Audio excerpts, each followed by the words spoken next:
vamos hoje aprender umas coisas interessantíssimas. Vamos aprender a situação política atual do Oriente Médio. Nós vamos entender o que nós temos que fazer com o nosso tempo e vamos também entender por que certas coisas aconteceram durante o século. Hoje eu vou falar sobre essas situações, vou falar sobre os Jogos Olímpicos, eu vou falar sobre a corrente da bicicleta e sobre o ministro. Sobre o? Ministro! O ministro! Na verdade, o calendário judaico, ele não é uma coisa que é linear, é uma coisa que ela é cíclica. Melhor, ela é uma coisa circular que vai subindo. O Rav Dessler, ele fala uma coisa fantástica. Cada vez que você chega numa determinada festa, você tem uma oportunidade espiritual para você poder se preencher. E nós vamos aprender isso hoje. Essa festa de Pesach, ela tem vários nomes. Ela chama-se Festa da Liberdade, Festa da Matzot, e também se chama Festa da Primavera, Hag HaAviv. O que será que isso daqui pode trazer de interessante para a gente? Pois saibam vocês que a partir desta palavra, tudo vai mudar no mundo. Vocês terem uma ideia. O que tem a ver? Daqui nós aprendemos, os nossos sábios aprendem, que obrigatoriamente Pesach tem que cair na primavera. Olha, a gente se baseia num calendário lunar. O calendário lunar ele tem ou 29 ou 30 dias. E se você fizer o cálculo do ano lunar, vai ficar uma diferença praticamente de 9 dias a cada ano. Daí, nossos sábios aprenderam que nós temos que colocar 7 vezes em 19 anos, um mês a mais. O que a gente chama Adar Bet, que teve esse ano. Esse ano, fizemos Adar Bet. E isso daqui vai mudar uma coisa interessantíssima. O calendário judaico não vai ser uma coisa que vai se repetir sem respeitar as estações do sol. Então, obrigatoriamente, Pesach cai na primavera de Israel. E a primavera é uma coisa interessantíssima. Para eu dar sequência, tudo que eu vou falar agora, sobre essa primeira parte, é de um rabino chamado Rabino Sitruk, que faleceu agora, ele era o grande rabino da França. Você sabe que a semana passada, a gente estudou quais são os animais que são kasher e não kasher. E a gente falou que para ser kasher você tem que ter quantos sinais? 2 sinais. Quais são? Casco fendido e ruminante. E aí a Torá fala que tem 4 animais que só tem um sinal. Todos os outros ou tem 0 ou são aqueles que são kasher que tem 2 sinais. Tem que ter casco fendido e ser ruminante. E tem 4 animais. Um que é o porco, que ele tem casco fendido, que ele coloca para frente, mas não é ruminante. E temos outros 3 que são ruminantes, que é o camelo, o coelho e a lebre, que são ruminantes, mas não tem casco fendidos. E aí, vamos entender aqui agora o que é o porco. O porco, ele coloca as patas para frente. E se vocês já foram para os Estados Unidos, uma das coisas básicas, te pedem sempre se você quer o teu sanduíche com bacon ou sem bacon, né? Então é uma coisa prática você ter porco no meio da comida ou não. O porco é um representante da civilização ocidental. O camelo, cada vez que a gente pensa no camelo, vem uma música para mim, pelo menos vem uma música na cabeça. Você se volta a momentos orientais. O camelo, por ser ruminante, ele te lembra todo o Oriente. E tem uma característica interessante: o porco, o Ocidente, eles só pensam no futuro, no que vai acontecer. Tudo que é passado não vale nada, nada. As pessoas idosas são colocadas de um lado, são esquecidas. O que importa é o que vai acontecer, as coisas modernas. Enquanto que nas civilizações orientais, Porque sempre fala, como era gostoso. Quem conhece Halab, Halab é Alepo para os sefaradim daqui. Uau, como era bom no Egito. São coisas que vivem no passado. Então aqui agora, em função de uma só palavra, que Pessach vai cair na primavera, nós vamos entender essas 3 civilizações. Você sabe que o calendário muçulmano, ele é só baseado na lua. Então, o Ramadã, que é a festa deles, vai circulando durante o ano. Às vezes pode ser em outubro, às vezes pode ser em janeiro, pode ser em abril, porque só respeitam a lua.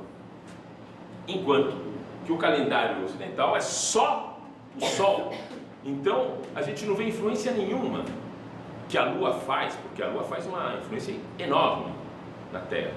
Então, aqui nós temos 2 calendários. Um que só se baseia numa tradição lunar, e aí nós temos outro que é só o calendário solar.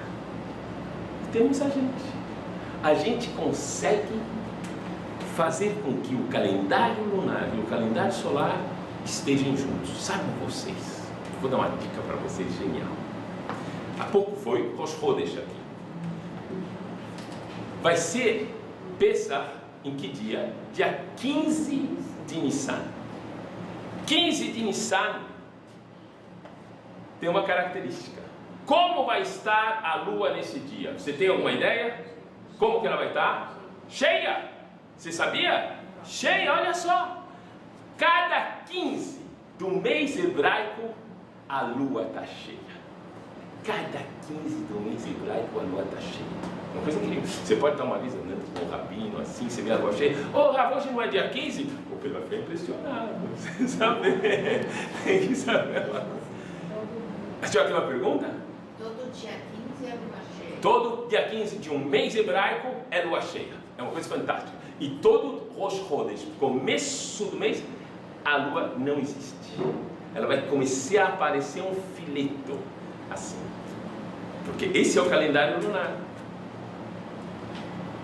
O judaísmo é comparado ao calendário lunar. A lua foi escolhida por um motivo muito importante. Porque a lua, justamente, ela vai crescendo, vai diminuindo, ela se esconde nas sombras, na escuridão total, e de repente, não mais que de repente, ela volta a crescer, que é o que acontece com o povo judeu, aconteceu sempre. A gente perseguido por todas as civilizações que existiram na face da terra, parecia que a gente ia estar desaparecendo, e depois, opa, em pleno vigor que estamos aqui agora. E tem uma coisa interessantíssima nessas 3 civilizações. Você tem que o dia, a gente tem um dia obrigatório de descanso, que é o Shabat. Saibam vocês que a prova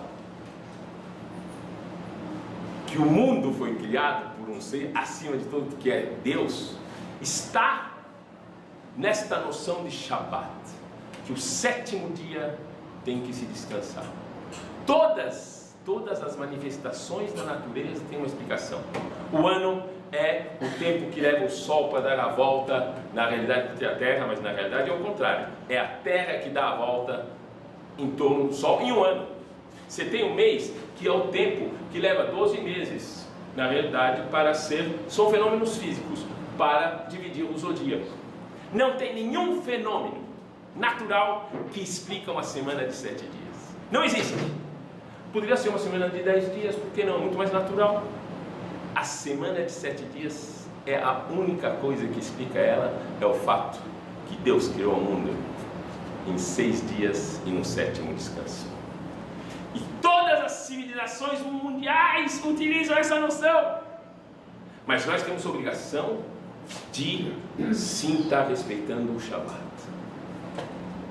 Agora, o mundo ocidental, o cristianismo, qual que é o dia de descanso deles? É o domingo, que é, por acaso, um dia depois do Shabat. Eles estão sempre na frente. Eles acham também que o Mashiach já chegou. Então, sabe o que? Não precisamos mais. O Shabat podemos estar um dia depois, que é o domingo. Interessante, né? Agora, nós temos a civilização muçulmana, que qual é o dia de descanso deles? o dia sagrado, é a sexta, que é um dia antes do Shabat. Uau! De repente estamos nós aqui no Shabat, um estão na frente e um estão atrás, e daí o Rabino Sitrut explica. Nós somos uma civilização que aproveitamos o passado para poder ir para o futuro, mas vivendo plenamente o presente. Alguém sabe como é que fala eu sou em hebraico? Eu sou em hebraico, alguém sabe? Ani é eu. Eu sou, tu pergunta. Ani. Não existe. Não existe a palavra eu sou em hebraico.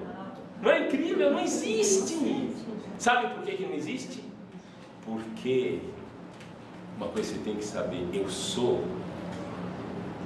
Não existe você falar, você conjugar esse verbo. Só existe você viver ele. Viver. A nossa função é usar o passado, projetando ele no futuro, para viver agora. E uma frase de efeito, para vocês saberem. Frase de efeito. Ontem, o passado, eu não posso mudar. Eu não posso mudar ele, não posso fazer nada com ele. A verdade não é.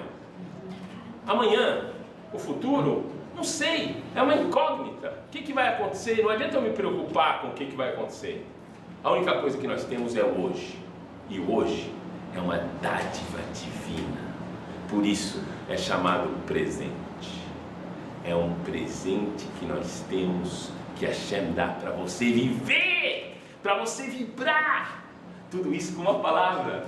Aviv, festa de Pesach, na primavera faz com que sim, nós vamos estar divididos entre 3 civilizações, a gente mais a muçulmana e a cristiana. E vamos aprender uma coisa fantástica. E é essa a explicação política do que acontece hoje com Israel. Nós estamos divididos entre uma civilização que eles não estão preocupados que o Deus seja diferente. O Deus dos mormons é o mesmo que o nosso. A gente tem o direito de entrar numa mesquita, sabiam disso? Não tem idolatria. Você pode entrar. Mas eles, sim, querem roubar a nossa terra. O objetivo é pegar a nossa terra e eliminar a gente e jogar a gente no mar. E a outra civilização não. Eles acham que o Mashiach já chegou e eles querem, não estão preocupados com a terra. Ninguém reivindica, nenhuma país europeu, potência europeia exige essa nossa terra, mas eles querem roubar o nosso Deus. E temos aqui várias coisas que sei, Jews for Jesus, já essas coisas que existem por aqui, falei pouco. Esta que é a situação real no Oriente Médio. Uns querem roubar a nossa terra e outros querem roubar o nosso Deus. E nós estamos aqui agradecendo tudo que está acontecendo.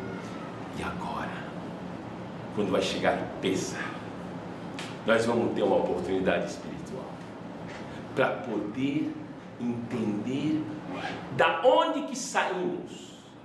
Será que a gente está lembrando uma comemoração qualquer? Saímos do Egito?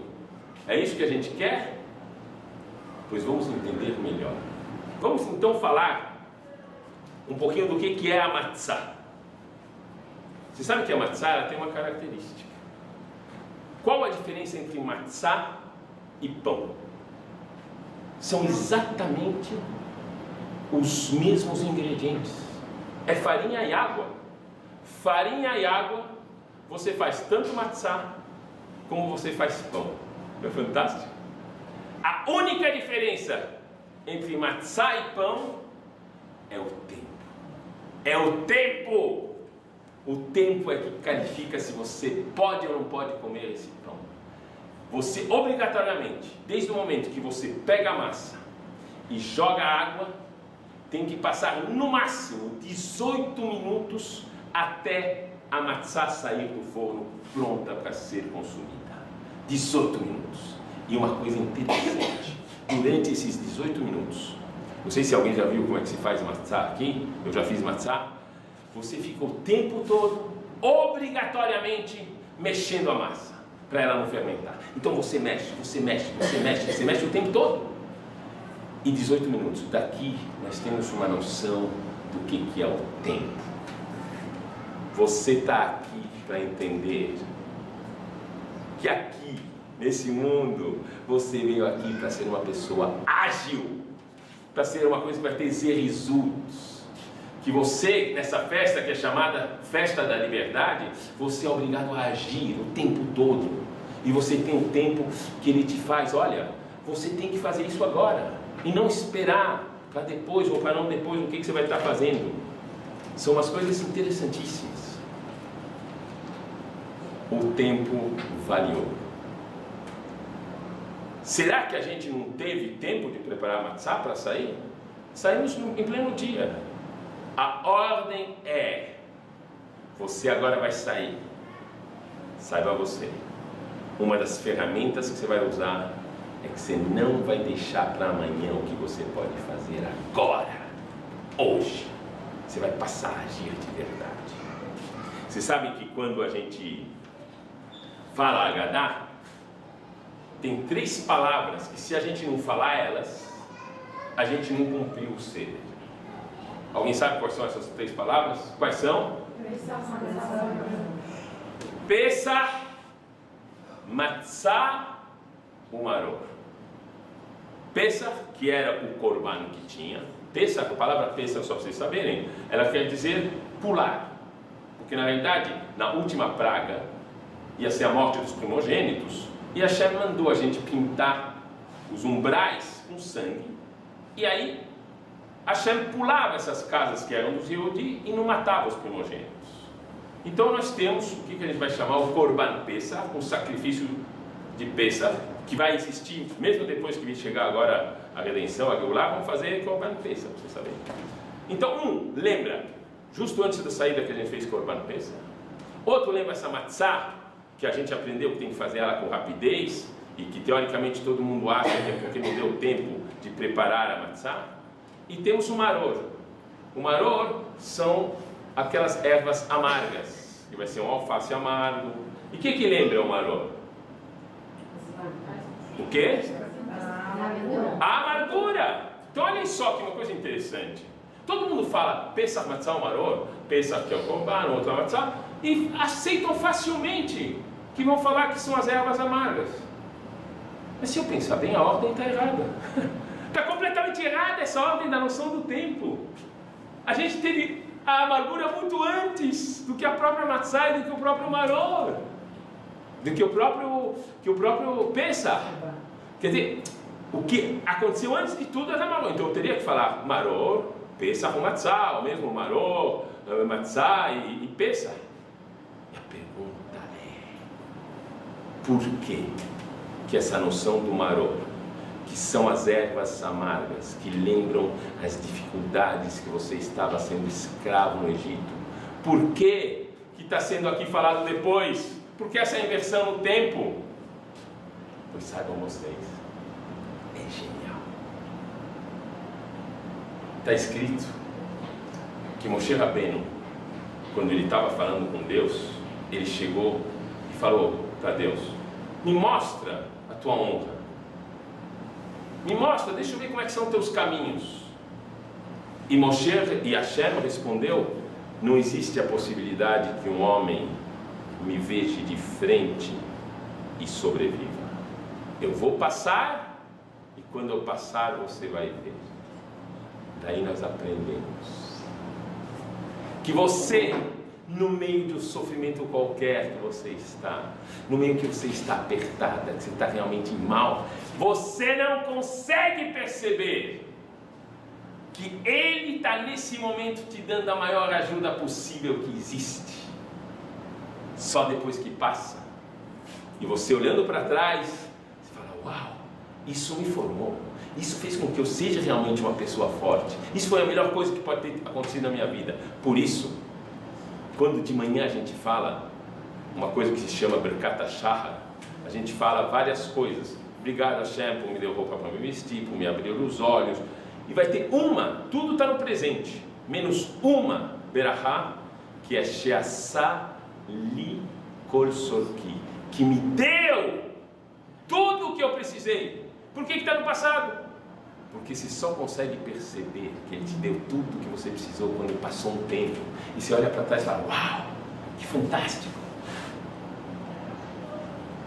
a gente tem que saber, no momento, a gente não consegue perceber que ele está com a gente. Mas que tudo é para o bem, com certeza é. Vocês sabem que Rabi Akiva, ele estava viajando um dia, e ele estava com um burro, uma vela e um galo. E aí ele chega numa cidade e ele queria dormir, não deixa ele dormir. Ele é obrigado a ir na floresta. Quando ele está na floresta, o burro que ele usava para viajar, de repente chega um tigre e come o burro. E ele fala, olha, tudo é pro bem, sinceramente tudo bem, mesmo que eu não fiquei também na cidade, tudo bem. De repente chega uma raposa e come o galo dele que ele usava para acordar. Ele falou, tudo é pro bem, tudo é pro bem. E ele acreditava de verdade. Quando de repente vem um vento e apaga a vela que ele usava para estudar a Torá. Ele falou, tudo é pro bem, ele não pôde entrar na cidade, comer um burro, comer um galo, apagaram a vela. E aí ficou dormindo. Quando de repente, não mais que de repente, ele escuta um barulho chegando da cidade.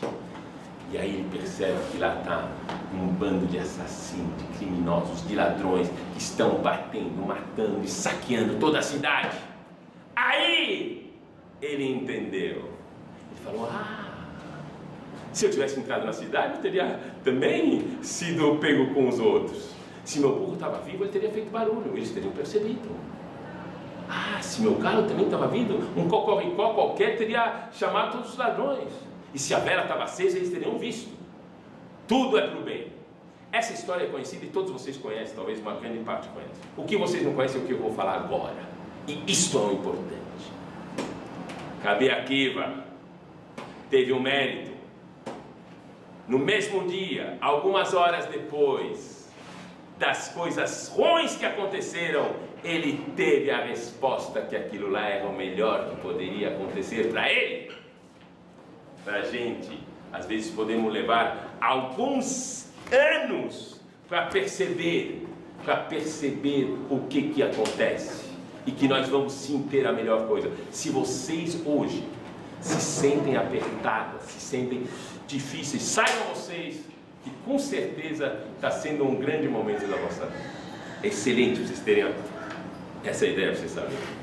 Eu vou aproveitar para vocês e aproveitar esse Pesach Matzah Maror. Eu vou dar umas coisas também para vocês falarem no Seder de Pesach, umas coisas interessantes. Vocês sabem que essas três palavras, Pesach, Matzah, Maror, elas têm um valor numérico. Cada letra em hebraico tem um valor numérico que se chama Gematria.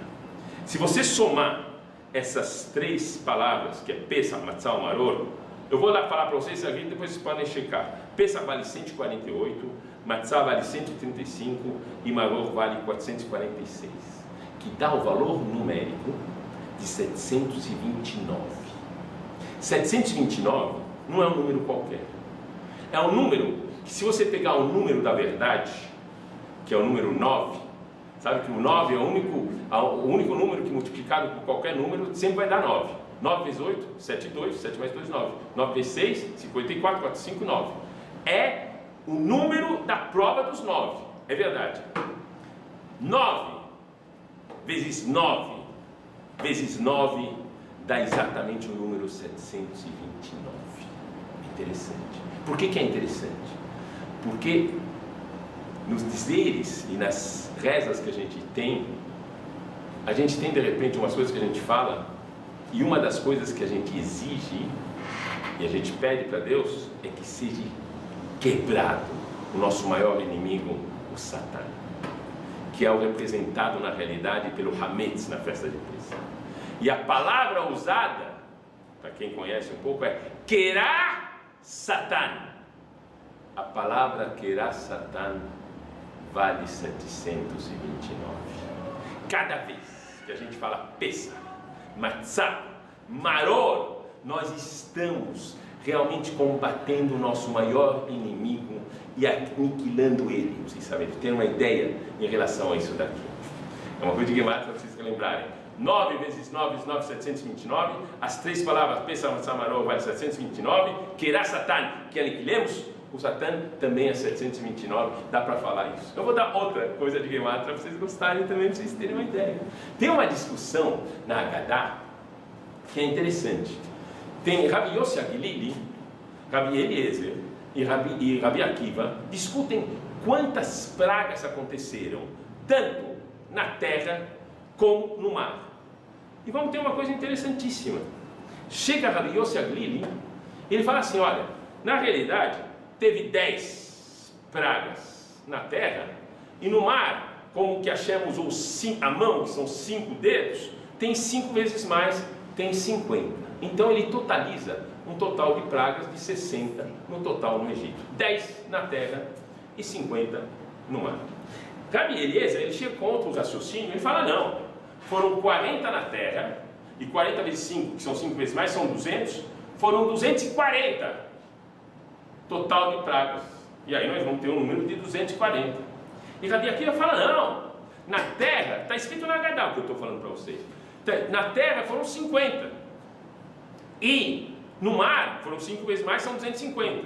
Então, segundo Rabi Akiva, você tem 250 mais 50 são 300. Eu sei que eu estou indo rápido, mas eu vou agora só diminuir a velocidade para você ter uma ideia. E na realidade, nós temos 10 pragas, a gente sabe que tem as 10 pragas. E quando a gente joga as 10 pragas, no final se fala um resumo das 3 pragas.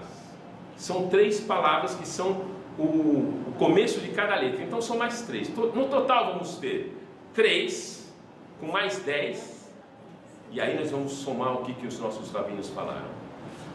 Yossi Aglili faz 60, Rabi Eliezer faz 240, 60 com 240 dá 300, Rabi Akiva falou 300, 300 com 300 dá mais 600, 600 com mais 10, que são as 10 pragas, 610, com mais as 3 vertidas vinham 613. Para vocês saberem que está escrito que as pragas que aconteceram no Egito vão proteger a gente, o povo judeu, para toda a eternidade.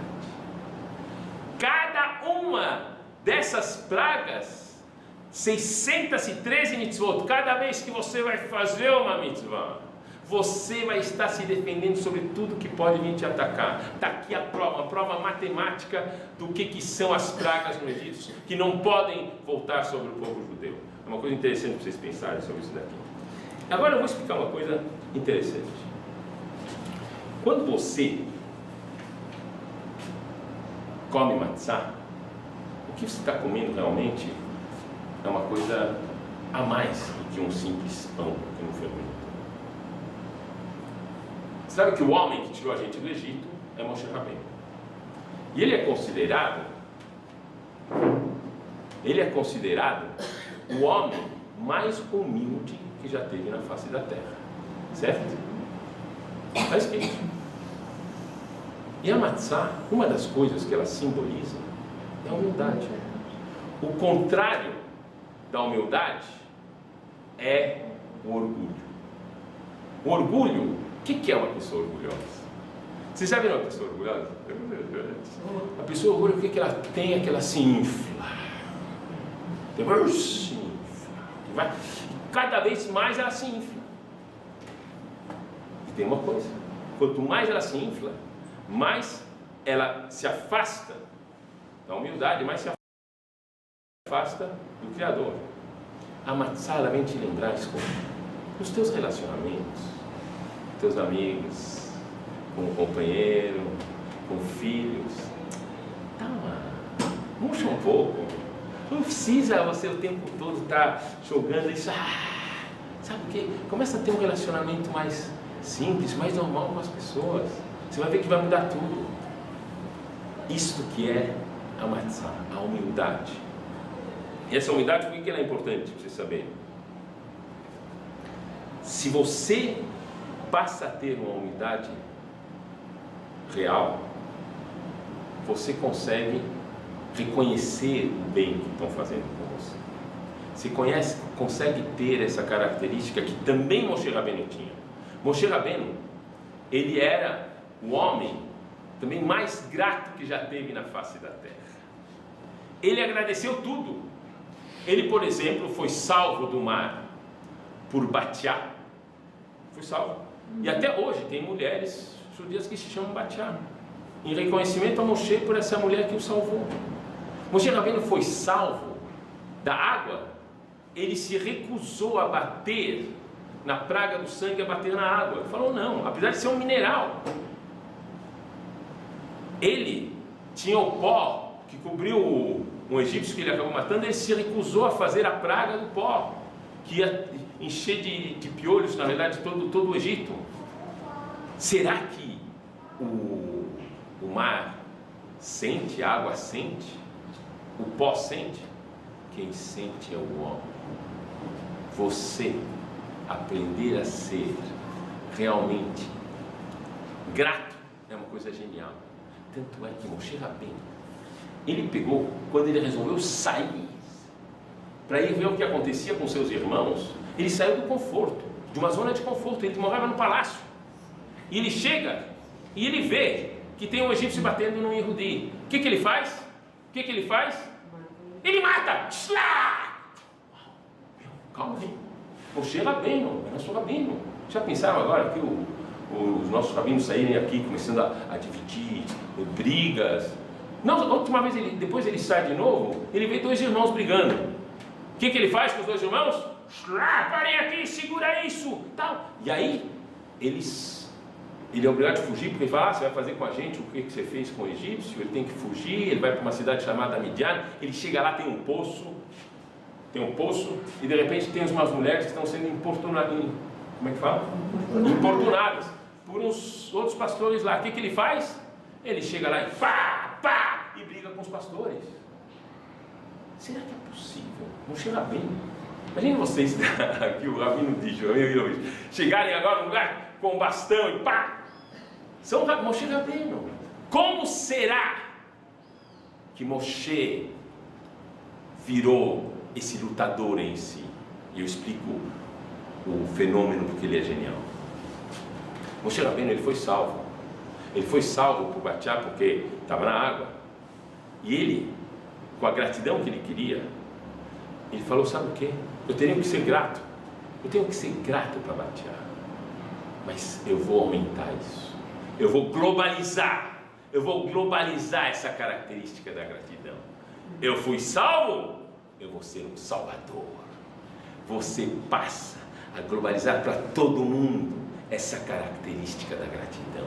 Então, tem um judeu sofrendo, eu também vou salvar ele. Tem dois brigantes, eu vou lá. Tem mulher sofrendo, eu vou lá. Eu passo a ser um salvador. E em função disso, ele vai ser escolhido para ser o salvador de Israel. Eu conto uma pequena história para vocês entenderem bem o que eu quero que vocês possam introduzir bem dentro das vossas características. A cena se passa com o ministro. O rei tem um ministro muito fiel, está com ele faz 15 anos, e ele realmente ajudou muito o rei. Mas esse rei, ele é um pouco difícil. E um dia, o ministro comete um erro gravíssimo, muito grave.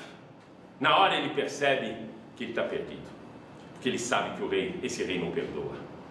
E aí ele chega para o rei, fala, rei, eu sei que eu cometi um erro, desculpa. E o rei fala, você conhece as regras, você sabe o que eu faço nesses casos. Mas rei, por favor, o senhor sabe, eu tenho uma família. Sabe o que? Você sabe, você vai ir para os cães ferozes. Mas rei, eu tenho uns filhos, me dá uma chance, alguma coisa. Fala, para os cães ferozes. Uau. Aí o ministro fala, já entendi. O senhor pode então só me dar uma coisa? Me dá 10 dias. Vou me despedir da minha mulher, dos meus filhos, e eu volto. E o rei falou, tá bom. Ele vai, e o ministro, que é um ministro inteligente, ele vai direto para aquele que cuida dos cães. Ele fala, escuta, você me deixa cuidar dos cães durante 10 dias? Ele fala, claro, por que não? Ótimo, eu vou levar as férias, cuida deles. E aí o ministro começa a cuidar dos cães ferozes. Mas ele cuidou de cada maneira. Ele trazia filé mignon. Ele chegou, começava a dar banho nos cachorros, escovava os dentes, colocava filme assim, sabe, de cachorrinho, e cuidou deles fantástico, do dente deles, é a melhor coisa que tinha. Depois dos 10 dias desse tratamento total, ele chega e volta para o rei. O rei fala, muito bem, agora para os cães ferozes.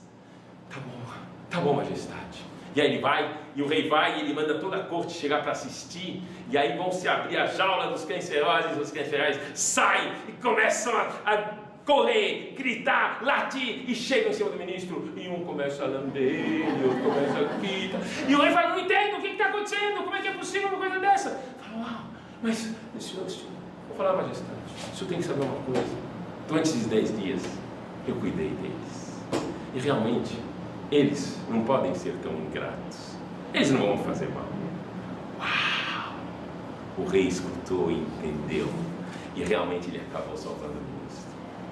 Não existe característica mais nobre do que você ser realmente uma pessoa grata. E se puder globalizar, globaliza. Quando eu falo globalizar, não é só, por exemplo, em relação à gratidão. Alguém te emprestou dinheiro, você precisou, empresta para todo mundo. Alguém te escutou uma vez, começa a escutar todo mundo. Alguém te deu uns conceitos, te deu motivação, começa a motivar todo mundo. Uau! Isso sim podemos fazer se a gente tiver essa humildade que Moshe tinha e essa característica da gratidão que Matzah cheguei a dar para a gente.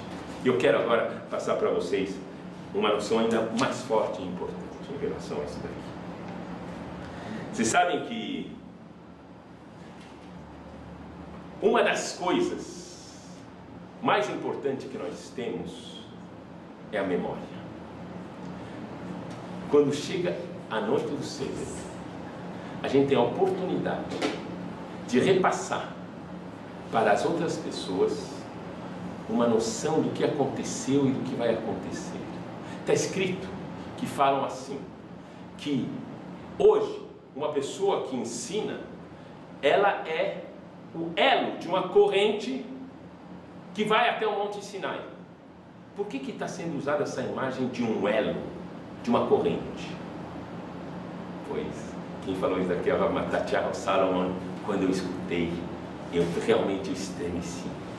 Falou, por que se usa essa imagem de uma corrente e de um elo? Sabem vocês, por exemplo, vocês sabem uma corrente de bicicleta? Antes a corrente ela caía, você recolocava ela. Qual a característica de uma corrente? A corrente é uma corrente que ela é feita só de elos. Quando você vê, você não consegue diferenciar um elo do outro. Dá para diferenciar? Todos são iguais. Saibam vocês, você ser um elo é o seguinte: quando você é um fiel transmissor do que foi dado no Har Sinai, você que está falando agora, você sendo um elo, não dá para diferenciar você do elo anterior, e nem do elo anterior, e nem do elo anterior. É como se todos do elo anterior estão falando a mesma coisa que você, e eu posso subir isso até Moshe Rabbeinu. Quando você é um fiel transmissor, que vai acontecer em Pesach, que você vai contar para os filhos, que vão estar acordados, você é um fiel transmissor, não é você que está falando. O fato de ser uma corrente, quem fala é o próprio Moshe Rabbeinu que está ensinando todo mundo. E não só isso, Moshe Rabbeinu aprendeu de quem? Ele, quem é o começo, o iniciante do elo? É Deus, Hashem. Ele que começou. Quando você é um fiel transmissor, você passa a ser realmente como se fosse o próprio Hashem falando. É uma força genial que atravessa o tempo e a história, uau, e chega aqui agora.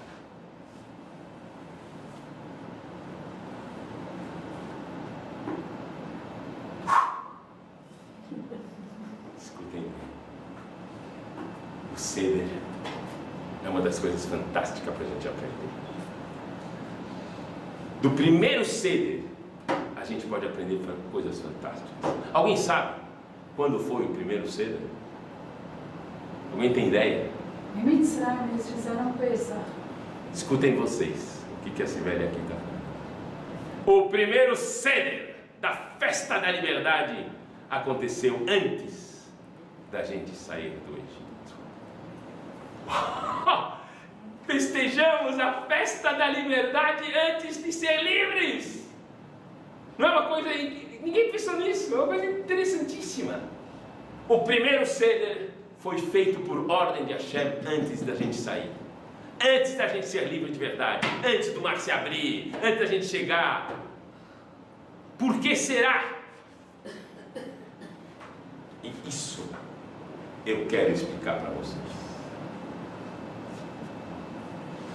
que Hashem quis dar para a gente é um poder vigente hoje, para ser usado agora. É o poder da visão, o poder da projeção. Ele quis te ensinar que você, na tua vida, você tem várias dificuldades, várias coisas, mas se você tiver a coragem de projetar em você o que você quer ser, você vai ser isto. Se você conseguir mudar a tua natureza e acreditar realmente que você vai ser aquilo que você quer ser, se você mudar essa tua natureza, Hashem vai mudar a natureza para que isso aconteça. O mar se abriu, a gente queria ser livre, o mar se abriu, qual o problema? Você tem que saber colocar na tua cabeça a visão da grandeza que você pode ser, a visão da grandeza que teus amigos, teus filhos, pais, tudo que você quiser, podem ser. E uma vez que você tem isso na tua cabeça, aí sim, você vai procurar ser esta pessoa. Hashem quis que a gente experimentasse o sonho da liberdade. Antes da liberdade, você desejar essa liberdade, você querer ela de verdade. Aí sim, você tem grandes chances de conseguir ela e ser uma pessoa livre. É uma coisa fantástica. Hoje, cientificamente é provado que o que você faz com tua mente acontece. O que você resolve decidir. Eu conto para vocês uma história, você entender. Você tomar uma decisão não é fácil. Tem uma mulher, ela chama-se Mel Robbins. Ela decidiu várias e várias vezes, ela decidiu parar de fumar. Ela decidiu parar de fumar, ela não conseguia. Aí de repente uma dela também perde o emprego, e passam os anos, ela vai envelhecendo, e aí ela está numa posição no mais baixo do baixo. Às 3 da manhã ela levanta, fica de pé na cama e fala: eu vou conseguir. E ela fala: 5, 4, 3, 2, 1, já! E a partir desse dia, ela conseguiu parar de fumar. E ela conseguiu fazer as coisas. Deu tanto sucesso que essa mulher começou a dar aulas para as outras pessoas. Ela começou a aparecer num programa que chama-se TED Talks, que é um programa conhecido, não sei se vocês conhecem, fantástico. Só baseado em que fórmula? Qual a fórmula? Qual a fórmula? Qual a fórmula? Hã? A fórmula é uma só. 5, 4, 3, 2, 1, já! Já! Hoje, ela tem os best-sellers mais vendidos nos Estados Unidos. Só através desta... Já vem. Só através desta cena, para vocês saberem. Escutem bem. Por que deu certo? Sabe por que deu certo? Por um motivo só. Porque, por acaso, o nosso cérebro é formado de mente consciente e de mente inconsciente. A nossa mente consciente, se em 5 segundos, quando você toma uma decisão, você não toma uma atitude, ela bloqueia e te corta, para você não sofrer. Então ela acertou, em 5 segundos você começou uma decisão e você vai decidir conseguir fazer as coisas. Nós temos a possibilidade de fazer muita coisa. Eu vou acabar com uma história para vocês entenderem o poder do desafio. Maror foi a grande chance da gente ter, em vez de problemas, desafios. E a cena se passa nos Jogos Olímpicos. Antigamente, a prova mais fantástica dos Jogos Olímpicos era a milha. Não é os 100 metros, era a milha, que era corrida em 4 minutos e 20, 4 minutos e 10, 4 minutos e 5 segundos. De repente, nos anos 30, chega e temos uma marca, 4 minutos e 1 segundo. E durante anos e anos, essa marca não é batida. É o maior recorde. E os médicos fantásticos, eles falaram: o homem não tem condições de passar essa meta de 4 minutos. É impossível. Não é possível para o ser humano. E passam-se anos e anos, vários anos, uns 15 anos, até que chega 6 de maio de 1954. E nosso personagem se chama Roger Bannister. Roger Bannister, ele falou: eu tenho que conseguir, eu vou conseguir.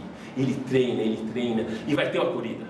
Vai ter essa corrida, o estádio está cheio em Londres, lotado. Será que ele vai conseguir? Ele está falando uma coisa fantástica. Começa a corrida e ele é primeiro, ele vai do começo até o fim primeiro. E aí tinha que anunciar o tempo, não era que nem agora que tinha os resultados na hora. E de repente, depois de um tempo, chega o alto-falante e fala: nós temos o orgulho de anunciar que a prova mais nobre do atletismo, a milha, foi vencida por Roger Bannister com a marca de 3 minutos. Quando ele falou 3, o estádio todo começou a vibrar, pular, cantar. Era uma coisa incrível. 3 minutos, 59 segundos e 4 décimos. Uau! Nesse dia ele virou a coisa mais importante. A rainha presente chega e fala: você vai ser Sir Roger Bannister, que conseguiu vencer o fenômeno de abaixar o recorde de 4 minutos. Uau! No mesmo ano, 18 corredores conseguiram baixar também essa meta. Não só isso, hoje o recorde é 3 minutos e 47 segundos. Esse limite de 4 minutos só estava na cabeça das pessoas.